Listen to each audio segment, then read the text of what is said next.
কথায় আছে স্বাস্থ্যই সম্পদ। স্বাস্থ্য একজন মানুষের সবচেয়ে বড় মূল্যবান সম্পদ। একজন মানুষের সুখ, হাসি, আনন্দ সমস্তটাই নির্ভর করে তার স্বাস্থ্যের ওপর। ভগ্ন স্বাস্থ্যের একজন মানুষের কাছে অর্থ, যশ, খ্যাতি, সম্মান, প্রভাব, প্রতিপত্তি সব কিছুই যেন অর্থহীন।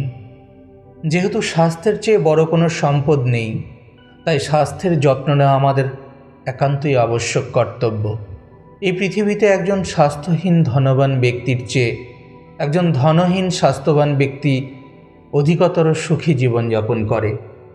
সুন্দর স্বাস্থ্য শুধুমাত্র শরীরের উপর নির্ভর করে না। যে ব্যক্তির শরীর এবং মন দুই সুস্থ, সেই প্রকৃত স্বাস্থ্যবান ব্যক্তি।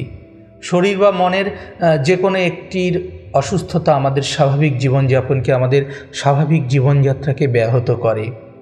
শরীরকে সুস্থ রাখতে হলে একদিকে যেমন নিয়মিত শরীরচর্চা করা উচিত, তেমনি ভালো স্বাস্থ্যের জন্য নিয়মিত পরিমাণ মতো সুষম খাদ্য গ্রহণ করতে হবে, যাকে আমরা বলি সঠিক ডায়েট মেনে চলতে হবে। ইতিহাস সাক্ষী আছে ভগবান গৌতম বুদ্ধ ডায়েট করতে পছন্দ করতেন, তবে মোটেই রোগা হবার জন্য নয়, বরং শরীরকে রোগমুক্ত রাখতে তিনি সবসময় নিয়মিত এবং পরিমিত আহারের পক্ষে ছিলেন।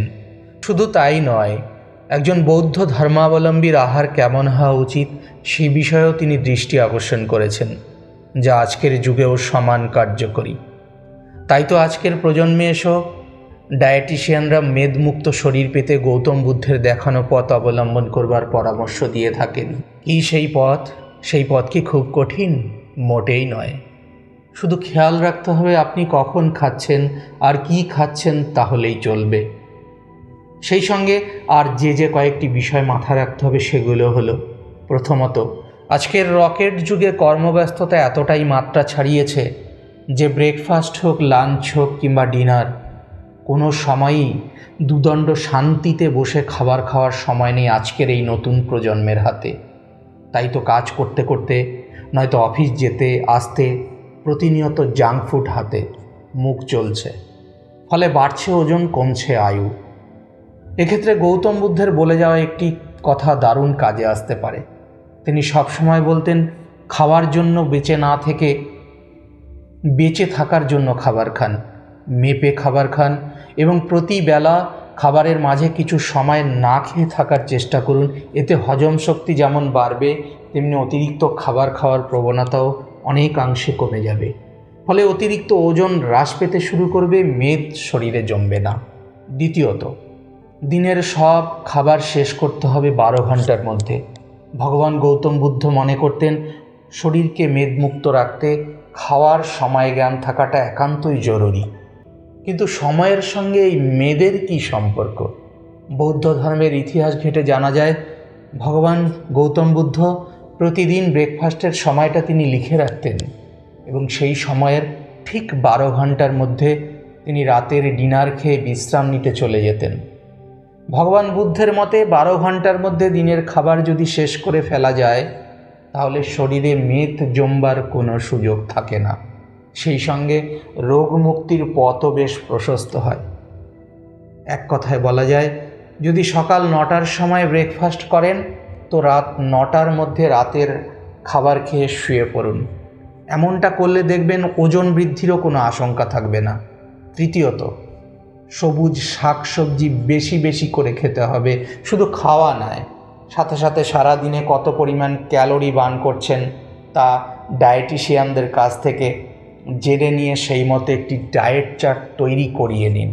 বিশেষ করে মনে রাখবেন, প্রতিদিনের ডায়েটের বেশিরভাগ জুড়েই যেন ডাল, সবজি এবং বিনস জাতীয় খাবার থাকে।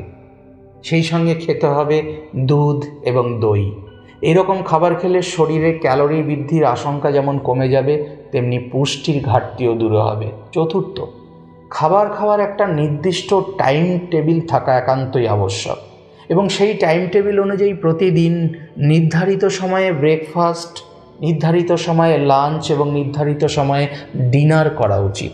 এই অভ্যাস তৈরি করলে আমাদের শরীরের বায়োলজিক্যাল ক্লকে এই সময়গুলো লিস্টেড হয়ে যায়।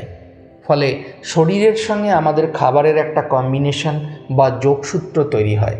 এর ফলে আমরা যাই খাই না কেন, তা থেকে শরীরের পক্ষে সবটুকু পুষ্টি শোষণ করে নেওয়া সম্ভব হয়।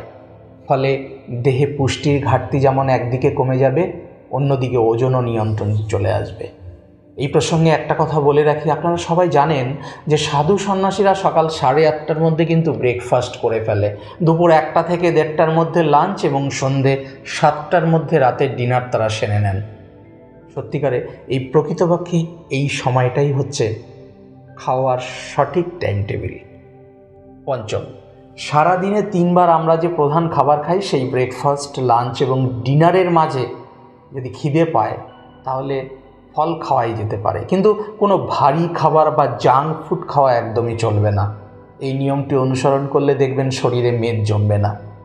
ষষ্ঠ, চিনি এবং লবণ এই দুটি উপাদান শরীরের পক্ষে অত্যন্ত মারাত্মক, একদমই ভালো নয়। খাবারে এই উপাদান দুটি নামমাত্র ব্যবহার করুন।